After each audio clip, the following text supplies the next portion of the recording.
আসসালামু আলাইকুম প্রিয় শিক্ষার্থীবৃন্দ, তোমরা সবাই কেমন আছো? মহামারী করোনা ভাইরাসের কারণে গত 17 মার্চ থেকে এই পর্যন্ত তোমরা হোম কোয়ারেন্টাইনে বাড়িতে আছো। দীর্ঘদিন যাবৎ এই বিদ্যালয়ের সাথে বা তোমাদের প্রিয় শিক্ষাঙ্গনের সাথে তোমাদের আসা যাওয়া হচ্ছে না। তোমরা তোমাদের প্রিয় শিক্ষকদের ক্লাসগুলো নিতে পারছো না। মান উন্নয়নের দিক চিন্তা করে আমি আজকে একটি ভিডিও ক্লাস নিয়ে হাজির হয়েছি। আমি আজকে ক্লাস করব নবম শ্রেণীর গণিত বিষয়, অধ্যায় 9.1 এবং 9.2 নিয়ে। প্রথমে আমি ত্রিকোণমিতিক অনুপাত ও বিভিন্ন সূত্রাবলী নিয়ে আলোচনা করব। তো আমরা তোমাদেরকে কিছু বেসিক জানাতে হবে। যেমন ত্রিকোণমিতি হচ্ছে গণিতের একটি বিশেষ শাখার নাম। ত্রিকোণমিতি শব্দটি এসেছে ট্রাই অর্থ 3, গণ অর্থ ধার, মেট্রন অর্থ পরিমাপ দ্বারা গঠিত। ত্রিকোণমিতিতে ত্রিভুজের বাহু ও কোণের সম্পর্ক নিয়ে আলোচনা করা হয়। একটি সমকোণী ত্রিভুজের উপর ভিত্তি করেই ত্রিকোণমিতির অনুপাতগুলো দণ্ডায়মান বা উপাত্তগুলো দণ্ডায়মান। ত্রিভুজের বাহুগুলোর মধ্যে যে কোনো দুটি বাহুর অনুপাতকে ত্রিকোণমিতিক অনুপাত বলা হয়। তো আমরা জানি এই ত্রিকোণমিতিক অনুপাতগুলো কোনগুলো, যেমন sine theta, cos theta, tan theta, cot theta, sec theta, cosec theta, এগুলো হচ্ছে ত্রিকোণমিতিক অনুপাত। এই অনুপাতগুলো কিভাবে আসলো? আমরা জানি, আগে বলে দিলাম যে একটি সমকোণী ত্রিভুজের উপর ভিত্তি করে ত্রিকোণমিতিক অনুপাতগুলো সৃষ্টি হয় এবং একটি ত্রিভুজের একটি বাহুকে অন্য একটি বাহুর দ্বারা ভাগ করলে ত্রিকোণমিতিক অনুপাতগুলো পাওয়া যায়। তো শিক্ষার্থীরা, তোমরা দেখে থাকবে যে ত্রিকোণমিতিটা একটি সমকোণী ত্রিভুজের উপর দণ্ডায়মান অনুপাতগুলো। তা আমরা এখানে দেখতে পাচ্ছি যে থিটা কোণের সাপেক্ষে ফি এম হচ্ছে লম্ব, ও এম হচ্ছে ভূমি। তো লম্বকে আর অতিভুজ, এটা হচ্ছে অতিভুজ। তো আমরা জানি লম্বকে যদি অতিভুজ দ্বারা ভাগ করা হয় তাহলে হয় সাইন থিটা। এভাবে ভূমিকে যদি অতিভুজ দ্বারা ভাগ করা হয় কস থিটা, লম্বকে ভূমি দ্বারা ভাগ করলে হয় ট্যান থিটা। বাস, আমাদের শিক্ষা শেষ। এরপর সাইন থিটাকে যদি এটাকে উল্টাই, লম্ব আছে উপরে, অতিভুজ নিচে। অতিভুজ যদি আমি একটু উপরে উঠে দিই বা লম্ব উঠে দিই, লম্ব যদি নিচে নিয়ে যায় তাহলে হবে কোসেক থিটা। অর্থাৎ সাইন ভগ্নাংশকে, সাইন অনুপাতকে যদি বিপরীত করি তাহলে আমরা কোসেক পাবো। কস অনুপাতকে যদি আমরা বিপরীত করি সেক পাবো। ট্যান অনুপাতকে যদি আমরা বিপরীত করি তাহলে আমরা কি পাবো? কট পাবো। তাহলে আমরা বুঝতে পারলাম কি, সাইন ভগ্নাংশকে বা সাইন অনুপাতকে বিপরীত করলে কোসেক পাবো, কস অনুপাতকে বিপরীত করলে আমরা সেক পাবো, ট্যান অনুপাতকে বিপরীত করলে আমরা কট পাবো। এখন কোন বাহুকে ভাগ করলে সাইন পাবে, কস পাবে, ট্যান পাবে, এটা হয়তো তোমাদের মনে থাকবে না। তো তোমাদের মনে রাখার জন্য আমি একটি কৌশলটা হচ্ছে সাগরে লবণ অতি।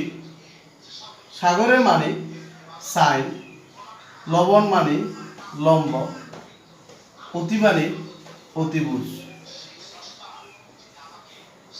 অর্থাৎ সাইন থিটা হবে লম্ব বাই অতিভুজ। কবরে ভূত অতি, কবরে মানে কস, ভূত মানে ভূমি, অতি মানে অতিভুজ। অর্থাৎ ভূমি বাই অতিভুজ হলে হবে আমাদের কস থিটা।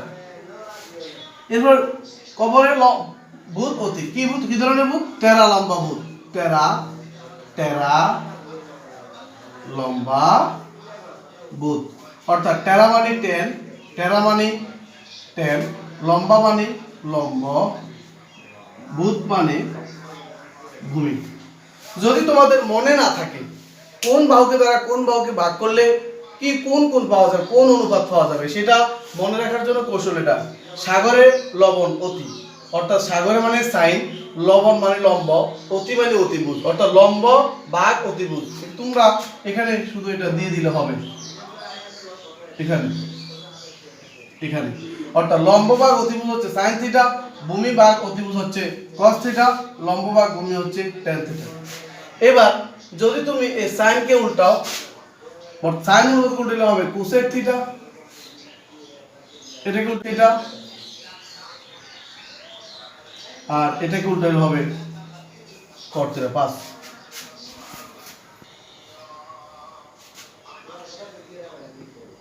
বুঝছো?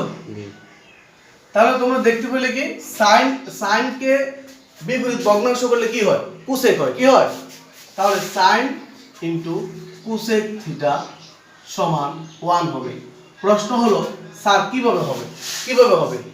আমরা একটা ছোট্ট একটা কাজ করি, গণিতের ভগ্নাংশ কাজ করি। এটা কি 5/3, এটা একটা ভগ্নাংশ। এই ভগ্নাংশ যদি আমরা উল্টাতে হয় বা বিপরীত করি তাহলে কি হবে? 3/5। এই 5/3-এর বিপরীত ভগ্নাংশ তো 3/5, তাই না? তো এই ভগ্নাংশতে যদি আমি গুণ দিই কি হয়? 5 5 কাটা 3 3 কাটা, আমাদের কি রইল? 1। এখান থেকে তুমি কি বুঝতে পারলে? কোন ভগ্নাংশকে তার বিপরীত ভগ্নাংশ দ্বারা গুণ করলে ফলাফল কি হবে? 1 হবে। তেমনি সাইনের বিপরীত ভগ্নাংশ হচ্ছে কোসেক, তাই সাইন এবং কোসেক গুণ করলে আমাদের কি হবে? 1 হবে। এখন তোমার এখান থেকে মনে করো সাইন থিটা বের করা দরকার, তাহলে এখানে 1/কোসেক থিটা হবে। সাইনের সাথে কোসেক গুণ হিসাবে আছে, তাহলে কোসেক অপর বাড়িতে গেলে ভাগ হিসাবে বসবে। তদ্রূপ এভাবে তুমি লিখতে পারো যে কোসেক থিটা সমান 1/সাইন থিটা। এভাবেই তুমি লিখতে পারো যে tan theta into cot theta সমান 1। যদি তোমার এখান থেকে ট্যান থিটা বের করতে হয় তাহলে 1/কট থিটা, যেহেতু ট্যান কটের বিপরীত ভগ্নাংশ। আবার তুমি লিখতে পারো যে কট থিটা সমান 1/ট্যান থিটা। এভাবে তুমি লিখতে পারো sec theta into cos theta সমান 1। এরপর sec theta is equal to লিখতে পারো 1/cos থিটা, বা cos থিটা সমান লিখতে পারো 1/sec থিটা।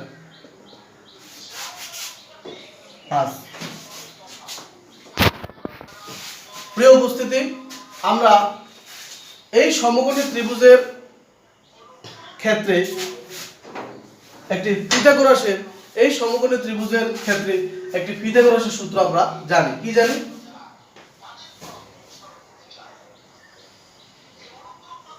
সমকোণী ত্রিভুজের ক্ষেত্রে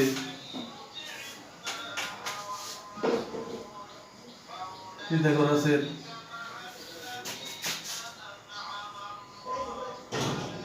সূত্রটি হচ্ছে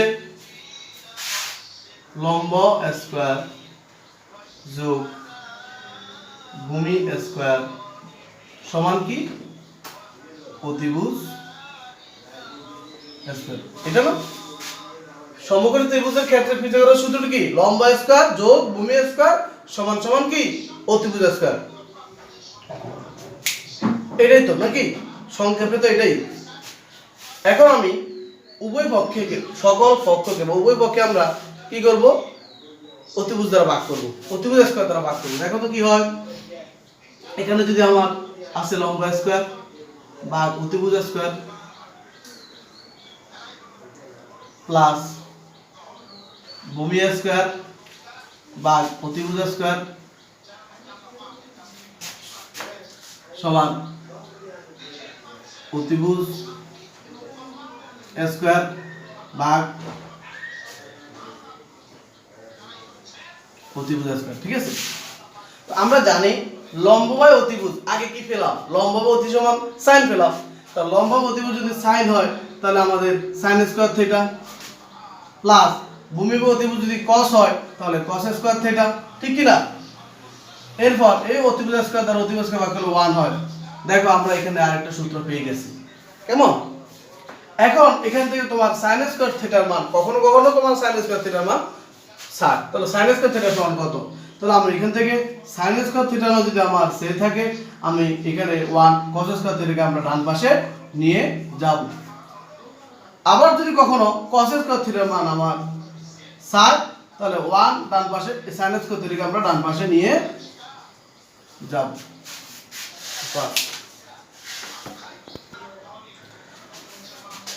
তো শিক্ষার্থীরা দেখো আমরা এভাবে আবারও পিথাগোরাসের সূত্র বসা অতিভুজ স্কয়ার সমান লম্ব স্কয়ার যোগ ভূমি স্কয়ার। এখানে আমি লম্ব ভূমিকে ডান পাশে নিয়ে গেছি, উভয় পক্ষকে এবার লম্ব স্কয়ার দ্বারা ভাগ করলাম। লম্ব স্কয়ার দ্বারা ভাগ করলে কি হয় দেখো, অতিভুজ বা লম্ব সমান কোসেক, অতিভুজ বা লম্ব সমান কোসেক, উপরে স্কয়ার আছে, লম্বকে লম্ব দ্বারা ভাগ করলে আমাদের 1 হয়, লম্ব স্কয়ার ভাগ লম্ব স্কয়ার, ভূমি বাই লম্ব হচ্ছে কট।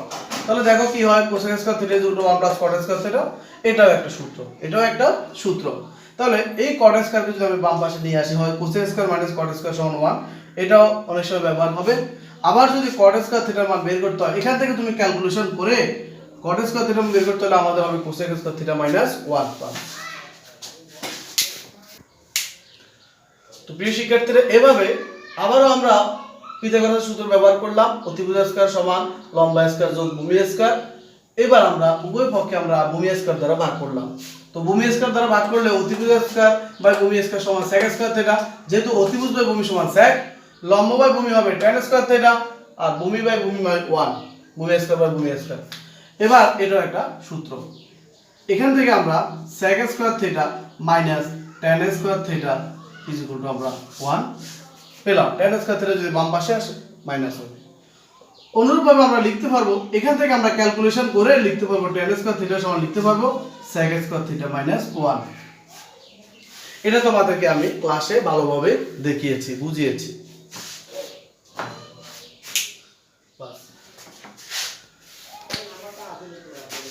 আরেকটা সূত্র হবে, আমরা sin থিটা সমান cos থিটা লিখতেছো? জি। সমান tan থিটা। আবার cos theta by sin theta সমান হবে cot থিটা। তো বন্ধুরা তোমরা জেনে থাকবে এটা কিভাবে হলো।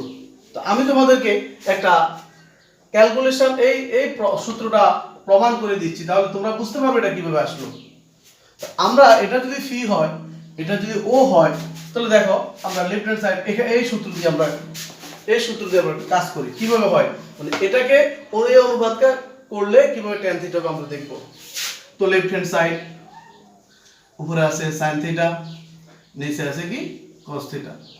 এবার দেখো sin থিটা সমান কি লেখা যায়, আমরা জানি লম্ব বাই অতিভুজ, লম্ব হচ্ছে pm, অতিভুজ হচ্ছে OP, cos থিটা সমান লেখা যায় ভূমি অতিভুজ অর্থাৎ OM বাই OP।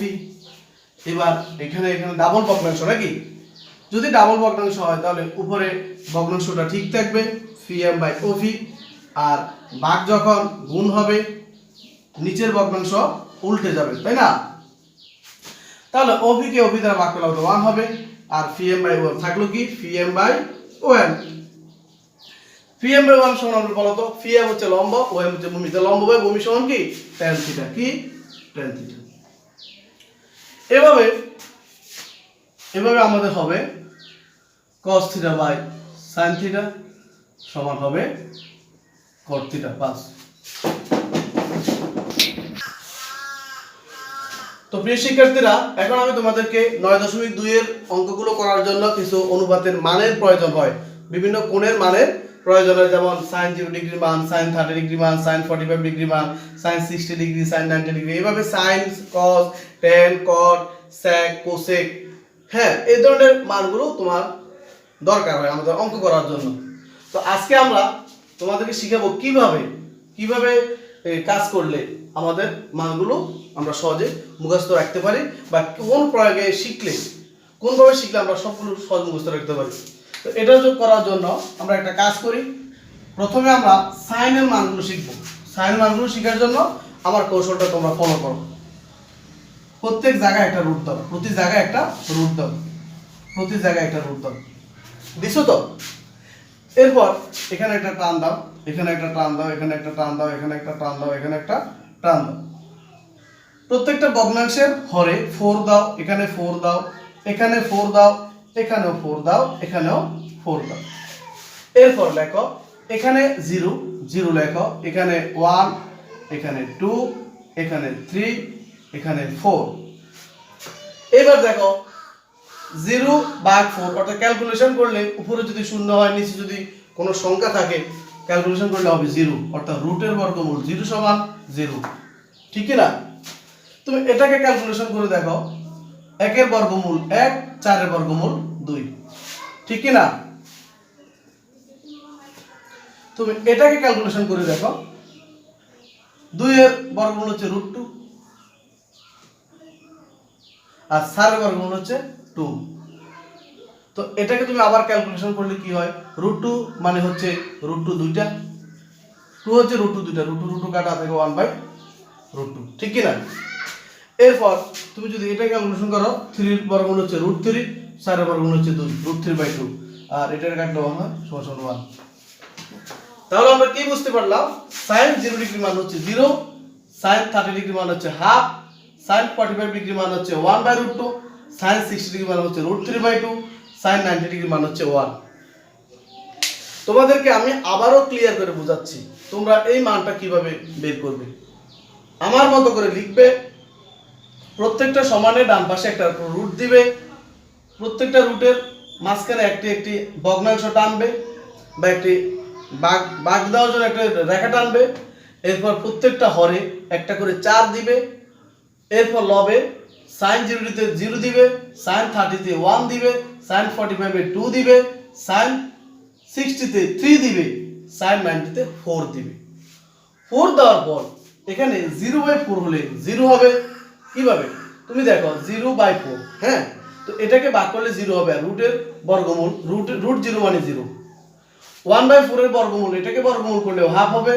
এটাকে তুমি ক্যালকুলেশন করে দেখো 1/√2 হবে, এটাকে ক্যালকুলেশন করে দেখো √3/2 হবে, এটাকে হিসাব 4 দ্বারা 4 কে ভাগ করলে 1, রুটের বর্গমূল 1। তাহলে আমরা পেলাম কি, sin 0 ডিগ্রি মান 0 পেলাম, sin 30 ডিগ্রি মান হাফ পেলাম, sin 45 ডিগ্রি মান 1/√2 পেলাম, sin 60 ডিগ্রি মান √3/2 পেলাম, sin 90 ডিগ্রি মান আমরা 1 পেলাম। এইবার মনে রাখবা সাইনের সাথে কসের কি সম্পর্ক। সাইনের সাথে কসের সম্পর্ক হচ্ছে 0-90 সম্পর্ক। কি সম্পর্ক? 0-90, অর্থাৎ sin 0 ডিগ্রি মান যা হবে cos 90 ডিগ্রি মান তা হবে। 30-60 সম্পর্ক। সাইনের সাথে কসের 0-90 সম্পর্ক। কি সম্পর্ক? 0-90, অর্থাৎ sin 0 ডিগ্রি মান যা হবে cos 90 ডিগ্রি মান তা হবে। এরপরে 30-60 সম্পর্ক, অর্থাৎ sin 30 ডিগ্রি মান যা হবে cos 60 ডিগ্রি মান তা হবে। এরপর সম্পর্ক হচ্ছে 45 সম্পর্ক, sin 30 ডিগ্রি মান যা হবে cos 60 ডিগ্রি মান তা হবে, sin 60 ডিগ্রি মান যা হবে cos 30 ডিগ্রি মান তা হবে। ঠিক আছে? তারপর 45 সম্পর্ক, অর্থাৎ sin 45 ডিগ্রি মান যা হবে cos 45 ডিগ্রি মান তা হবে, sin 90 ডিগ্রি মান যা হবে cos 0 ডিগ্রি মান তা হবে। তোমরা কি বুঝতে পেরেছো? আমি আবার বলতেছি, সাইনের সাথে কসের 0-90 সম্পর্ক। sin 0 ডিগ্রি মান যা হবে, sin 0 ডিগ্রি মান যা হবে cos 90 ডিগ্রি মান তা হবে, sin 30 ডিগ্রি মান যা হবে cos 60 ডিগ্রি মান তা হবে, sin 45 ডিগ্রি মান যা হবে cos 45 ডিগ্রি মান তা হবে। এবার তোমরা দেখো তো আমরা একটা সূত্র শিখছি কিনা, যে sin theta by cos theta সমান tan থিটা, শিখছি কিনা? তাহলে তুমি দেখো sin কে cos দ্বারা ভাগ করলে আবার tan থিটা পাওয়া যাবে, তাই? তাহলে তুমি দেখো এখানে 0/0 সমান 0 ভাগ 0, এখানে 1 ভুল হচ্ছে আবার 1। তাহলে দেখো sin 0 ডিগ্রি মান হচ্ছে 0, cos 0 ডিগ্রি মান হচ্ছে 1। তাহলে দেখো তো 0 ভাগ 1 সমান সমান হবে 0, 0 ঠিক কি না? এরপর দেখো হাফ ভাগ 1 ভাগ হাফ, হাফ ভাগ √3/2। তাহলে হাফ ভাগ যখন গুণ হবে √3 উল্টে যাবে, 1/√3 হবে, এখানে হবে 1/√3। এবার 1/√2 কে 1/√2 দ্বারা ভাগ করলে 1 হবে, √3/2 দেখো √3/2 ভাগ হাফ, ক্যালকুলেশন করো, √3/2 ভাগ যখন গুণ হবে ডান ভগ্নাংশ উল্টে যাবে, তাহলে 2 কাটা থাকে কি √3, এখানে √3 হবে। এরপর দেখো 1/0 আমরা জানি শূন্যকে কোনো সংখ্যা দ্বারা, শূন্য দ্বারা কোনো সংখ্যাকে ভাগ করলে ইনফিনিটি হবে, অর্থাৎ এর মানে অসংজ্ঞায়িত। এরপর দেখো tan এর সাথে cot এর কি সম্পর্ক? tan এর সাথে cot এর সম্পর্ক হচ্ছে ওই যে বললাম 0 90 30 60 45 45, অর্থাৎ tan 0 এর মান যা হবে cot 90 এর মান তা হবে, অর্থাৎ এখানে 0। tan 30 এর মান যা হবে cot 60 এর মান তা হবে। tan 45 এর মান যা হবে cos 45 ডিগ্রির মান তা হবে। tan 60 এর মান যা হবে cot 30 এর মান তা হবে। tan 90 এর মান যা হবে cot 0 এর মান তা হবে। এবার শেষ আরেকটা জিনিস মনে রাখবে, sin এর বিপরীত ভগ্নাংশ কি বলো তো? cos, সরি sin এর বিপরীত ভগ্নাংশ হচ্ছে cosec। কি? cosec। তাহলে এটাকে উল্টাও, এটাকে উল্টালে আমাদের cosec পাবো। sin কে উল্টালে 0 ভাগ উল্টানো মানে কি 0 নিচে 1 দাও, 0 এখানে আছে নিচে 1, মনে করো আমাদের এটা যদি ভগ্নাংশ কল্পনা করো এটা আছে 0 ভাগ 1, তো এটাকে যদি আমরা 1/0 দিই তাহলে আমাদের কি হবে ইনফিনিটি হবে, ক্যালকুলেশন ইনফিনিটি হবে। এটাকে যদি আমরা উল্টাই তাহলে 2 হবে, এটাকে যদি আমরা উল্টাই তাহলে √2 হবে, এটাকে উল্টাইলে হবে 2/√3 হবে, আর এটাকে যদি আমরা বিপরীত করি তাহলে 1 হবে। যেমন দেখো 1/1 = 1/1, এটাকে বিপরীত করলে এটাই হবে। তারপরে আবার দেখো sec, cosec কে সবসময় দেখবা, cosec এর cos এর বিপরীত ভগ্নাংশ হচ্ছে sec, তাই না? কার বিপরীত ভগ্নাংশ? cos এর।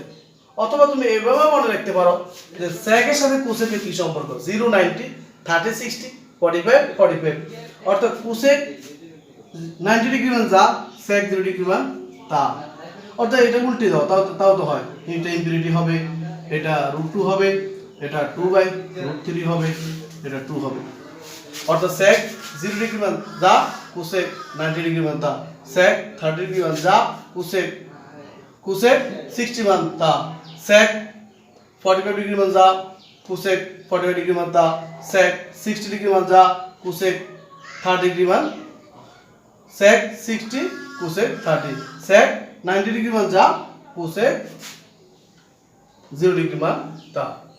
তো বন্ধুরা আজকে এই পর্যন্ত, তোমরা বাসায় থাকো, নিরাপদ থাকো, ভালোভাবে তোমরা পড়াশোনা চালিয়ে যাও। তোমাদের যথাসময়ে পরীক্ষা হওয়ার, আগামী তোমরা যারা বার্ষিক পরীক্ষা দিবে যথাসময়ে পরীক্ষা হওয়ার সম্ভাবনা রয়েছে, আর তোমরা যারা এসএসসি পরীক্ষা দিবে আগামী ফেব্রুয়ারিতে তো পরীক্ষা হওয়ার কথা, মার্চের সময় বা ফেব্রুয়ারি না হলেও মার্চের দিকেও হওয়ার সম্ভাবনা রয়েছে।